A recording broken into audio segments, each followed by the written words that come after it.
We're back with an I-Team exclusive tonight. They call themselves Patriot Women, and they're fiercely pro-gun. They see the upcoming election as a referendum on their Second Amendment rights.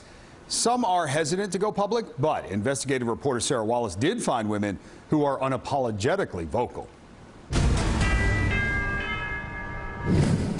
It is an increasingly common sight. Outside of New York City, in upstate counties, a growing number of women are taking up arms.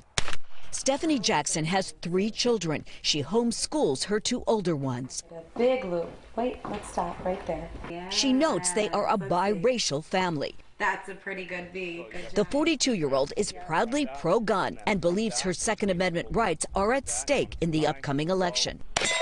We work very hard to raise our families and have the things that we have, and we should be able to protect that with force if necessary. New mother AISLINN HANBURY agrees. Do you think there will be more unrest with this election? Absolutely. I think either way, there's going to be more and more unrest. Do you think you need more guns? Yeah, we would like to expand our collection. Even though there's no evidence that violent protests like this one will be sparked by the election, that concern is shared by other women we talked to, including this 20-year-old and her mom. There's a heightened level of fear. I fear that we may have a lack of a police force. We may have a lack of protection if we continue the way we're going. And then what options are you going to have left if you have no way of defending yourself? If something were to happen, especially with the riots going on lately, it's just a defense if you need to use it.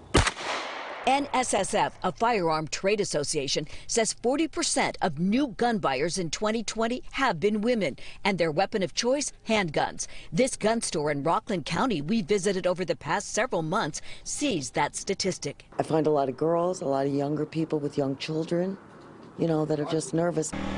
Matt Mallory is a gun instructor near Syracuse and opened back up in May after being forced to stop his classes in March. And we've got over 1,000 people that have signed up just for that one course to get their pistol license, and of that about half of them are women, which is not usually like that. I mean, just like in the olden days, right? If the husband's off doing political things or off working the business, the farm or something on the other side of the farm, the wife's got to protect the family from animals, even predators, and now we've got 2-legged predators. Jackson is in the process of applying for a pistol permit. She's also running for a state assembly seat, awarded the National Rifle Association's highest rating. You have a shotgun. I do. You want another gun.